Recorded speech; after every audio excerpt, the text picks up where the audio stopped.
ఆంధ్రప్రదేశ్లో రోడ్లు అధ్వానంగా ఉన్నటువంటి నేపథ్యంలో మొన్న వచ్చినటువంటి వరదల దెబ్బకు కూడా రోడ్లు భారీగా దెబ్బతిన్నటువంటి నేపథ్యంలో ఆంధ్రప్రదేశ్ రాష్ట్రంలో ఎక్కడా గుంతలు కనిపించకూడదని, గుంతల వ్యవహారంలో ఎవరైనా నిర్లక్ష్యంగా వ్యవహరిస్తే మీరు పాత చంద్రబాబును చూస్తారు, అవసరమైతే సస్పెండ్ చేయడానికైనా వెనకాడును అంటూ ఆంధ్రప్రదేశ్ ముఖ్యమంత్రి చంద్రబాబు గారు ఆర్ఎండ్బి అధికారులకి హెచ్చరికలు జారీ చేసినటువంటి నేపథ్యంలోనే పనితీరు మార్చుకోకపోతే గుత్తేదారులకి చరమగీతం పాడండి అంటూ కూడా చంద్రబాబు గారు పిలుపునిచ్చినటువంటి నేపథ్యంలో ఈ అంశం మీద మనం విశ్లేషణ చేస్తున్నటువంటి ప్రయత్నం అయితే చేద్దాం. ప్రస్తుతం మనతో పాటు ఉన్నారు తెలుగుదేశం పార్టీ అధికార ప్రతినిధి సూర్యదేవర లత గారు. లత గారితో మాట్లాడు.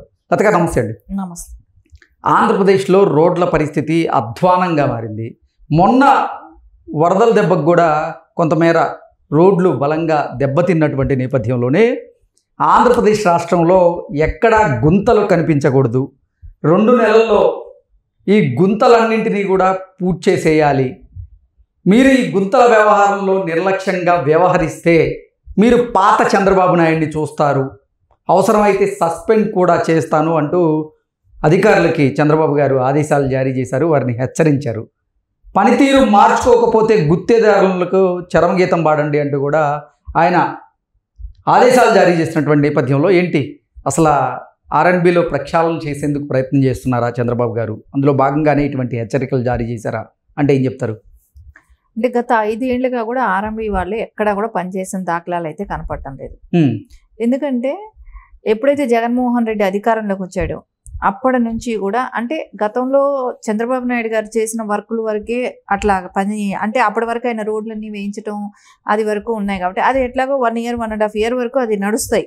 సో తర్వాత నుంచి అప్పటికప్పుడు మరమ్మతులు చేసుకుంటూ ఉండాల్సిన పని ఉంటుంది కాబట్టి ఆయన ఎప్పుడు కూడా మరమ్మతులు చేసినట్టు లేదు. ప్రతి చోట కూడా రోడ్లు అధ్వానంగా అయిపోవటం, విలేజ్లకు వెళ్ళాలన్నా కానివ్వండి బురదమయం.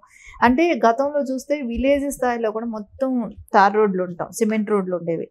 సో అలాంటిది జగన్మోహన్ రెడ్డి ప్రభుత్వం వచ్చిన తర్వాత అంటే స్కూల్కి వెళ్ళే పిల్లల కాడ నుంచి, ఆటోల కాడ నుంచి, స్కూల్ బస్సుల కాడ నుంచి అన్ని రకాల కాకుండా, అంటే 2 wheelersలో వెళ్ళే వాళ్ళు అన్ని చోట్ల యాక్సిడెంట్లే.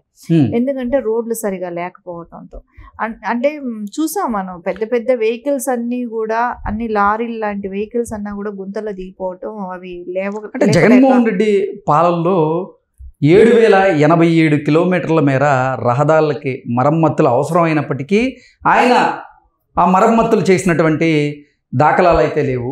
ఇప్పుడు చంద్రబాబు గారు వచ్చిన తర్వాత ఈ 7,087 కిలోమీటర్ల మరమ్మతులు ఏవైతే ఉన్నాయో వాటికి సంబంధించి 290 కోట్లు వెచ్చించారు. అలాగే మొన్న వరదలకి 4,090 కిలోమీటర్ల మేర ఈ రహదారులు కొట్టుకుపోయినటువంటి నేపథ్యంలోనే, ఆ రహదారులు దెబ్బతిన్నటువంటి నేపథ్యంలోనే వాటిని మళ్ళీ పునరుద్ధరించేందుకే 186 కోట్ల రూపాయలు చంద్రబాబు గారు వెచ్చిస్తూ ఉన్నారు.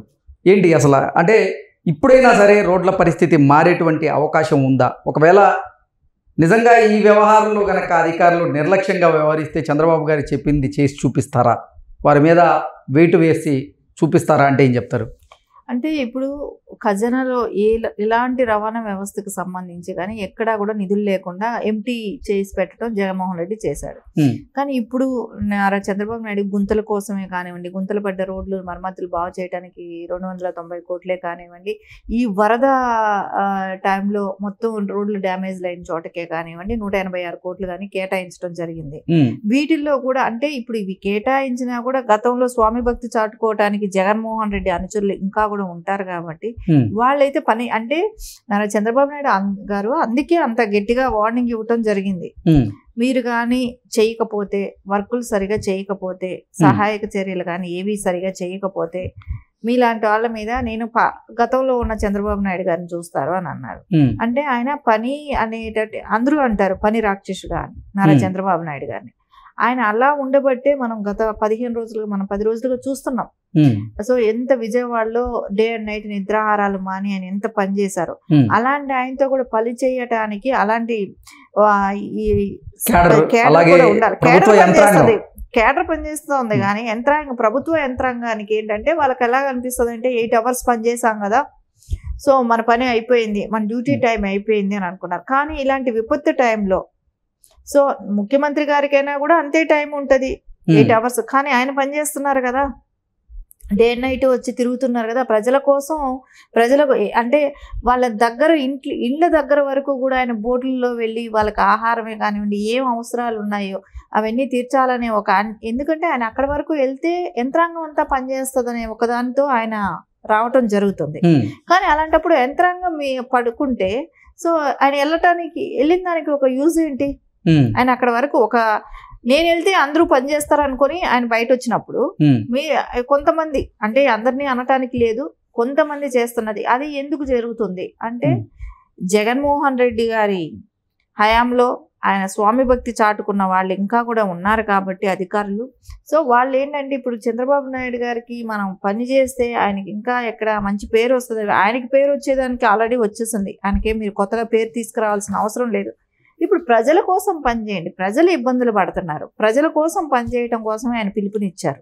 అంతేగాని ఆయనకి పనిచేయటానికి, ఆయన ఇంట్లో పనిచేయటానికి అడగట్లేదు కదా. చంద్రబాబు నాయుడు గారు ఇంట్లో పనిచేయటానికి అడగట్లేదు కదా. సో ప్రభుత్వం ప్రజల కోసం పనిచేయమని అడుగుతున్నారు. సో ఇలాంటి విపత్తులు వచ్చినప్పుడు మీరు నేను ఈ టైంకి పనిచేస్తాను, ఇట్లాగే ఉంటాను అనే దానికి లేదు. సో మనం అందరం కలిసి పనిచేయాలి, అందరం కలిసి వాళ్ళని ఆదుకోవాలి అనే ఒక నినాదంతో ఆయన బయట వచ్చారు. అదేలాగా అందరూ చేయాలని చూడటంలో తప్పు కూడా లేదు కాబట్టి అందరూ కోఆపరేట్ చేయాల్సిన అవసరం కూడా ఉంది ఇక్కడ. ఓకే, అంటే ఏంటి చంద్రబాబు గారి పరిపాలనలో ఆంధ్రప్రదేశ్లో రహదారులు, రోడ్లు జవసత్వాలను నింపుకోబోతున్నాయా అంటే ఏం చెప్తారు? ఎందుకంటే మన గతంలో కూడా చూసాం, నారా చంద్రబాబు నాయుడు గారు వచ్చిన తర్వాత నుంచి రోడ్లకు అనేది అంటే విలేజ్ స్థాయిలో వరకు కూడా అంటే సిమెంట్ రోడ్లే కానివ్వండి, ఇంటింటికి నీళ్ళ ట్యాప్లే కానివ్వండి, ఇవన్నీ కూడా ఎవరు వచ్చిన తర్వాత వచ్చాయి? నారా చంద్రబాబు నాయుడు గారు వచ్చిన తర్వాతే రోడ్లు అనేది ఎక్కడికైనా మారుమూల గ్రామాలకైనా కూడా కార్లు కూడా కానివ్వండి వెళ్ళగలిగే పరిస్థితి వచ్చింది. అది వరకు అలా ఉండేది కాదు. సో ఈ గత 5 ఏళ్లలో మనం చూస్తే మనకు అలాంటి అవకాశాలే లేకుండా పోయాయి. ప్రతి చోట గుంతలు. సో ఎక్కడైనా గుంతలు పడిన చోట ఒక తట్టెడు మట్టేసింది కూడా లేదు. సో మళ్ళీ అదే రూట్లో అంటే ఎక్కడి వరకు ఆయనకి అవసరం ఉంటుంది? తాడేపల్లి నుంచి సెక్రటరేట్ వరకు ఆయనకి వెళ్ళటానికి, అది కూడా 3 నెలలకు ఒకసారి వెళ్ళేదాని కోసం ఆయనకు ఒక రోడ్డు. కానీ మీరు అది కూడా చూసుంటే ఒకటి ఆశ్చర్యకరంగా ఉంటది, ఆ చుట్టూ వెళ్ళేటప్పుడు కూడా రోడ్డు పక్కల మొత్తం కూడా కంప చెట్లు కూడా వచ్చేసాయి, అంటే పిచ్చి మొక్కలు కూడా మొలిసిపోయాయి. అంటే ఆయన పరదాలు కట్టుకొని వెళ్ళేవాడు, అది వేరే విషయం. కానీ అవి కూడా క్లీన్ చేసుకోలేకుండా ఆ వాటి రోడ్డు కూడా మెయింటెనెన్స్ చేయని పరిస్థితిలో ఉన్నది కదా గతంలో తీసుకుంటే. ఆ తర్వాత ఆయన ఎలాగో హెలికాప్టర్లో తిరిగేవాడు. సో ఆయనకి రోడ్ల మీద వెళ్ళాల్సిన అవసరం లేదు, పులివెందులు వెళ్ళాలంటే హెలికాప్టర్లో వెళ్ళేవాడు. సో ఎక్కడ ఆయనకి రోడ్డు మీద ప్రయాణించే అవసరం లేదు కాబట్టి ఆయనకి రోడ్ల గురించి పట్టింపు లేదు, రోడ్ల గురించి పట్టించుకోలేదు. ఓకే, అంటే పనితీరు మార్చుకోనటువంటి గుత్తేదారుల మీద చర్యలు తీసుకోవడానికి కూడా ఎక్కడ వెనకాడద్దు అంటూ చంద్రబాబు గారు కొంతమంది అధికారులకు అయితే ఆదేశాలు జారీ చేశారు. ఏం జరగబోతుంది? ఖచ్చితంగా ఎవరైతే పని చేయని వాళ్ళు ఉంటారో వాళ్ళనైతే మీద యాక్షన్ అయితే ఉంటుంది. ఎందుకంటే ప్రజల కోసం పనిచేయటం కోసమే వాళ్ళకి ప్రభుత్వ ధనంతోనే వాళ్ళకి ప్రజలు కట్టే ట్యాక్స్తోనే వాళ్ళకి జీతాలు పే చేస్తుంది. సో ఎవరు జగన్మోహన్ రెడ్డి ఇంటి నుంచి తీసుకొచ్చి పే చేయలేదు ఆయన గతంలో కూడా. సో అలాంటప్పుడు ప్రజల కోసం పని చేయాల్సిందే కాబట్టి జగన్మోహన్ రెడ్డి తొత్తుల్లాగా ఇంకా మేము ఉంటాం అనేది కుదరదు. సో గవర్నమెంట్ మారినప్పుడు, సో ఈ తెలుగుదేశం పార్టీ గవర్నమెంట్ వచ్చిన తర్వాత నుంచి అంటే కూటమి ప్రభుత్వం వచ్చిన దగ్గర నుంచి ప్రజలకు చేరువగా ఉండాలి, ప్రజల కోసం పనిచేయాలనుకున్నప్పుడు ఖచ్చితంగా ప్రజాస్వామ్యంలో ఉన్నాం కాబట్టి మనం ప్రజలకే పనిచేయాలి. అలాంటప్పుడు వాళ్ళు ఇలాంటి వేషాలు చేస్తే తప్పకుండా వాళ్ళ మీద యాక్షన్ అయితే తీసుకునే అవకాశం ఉంటుంది.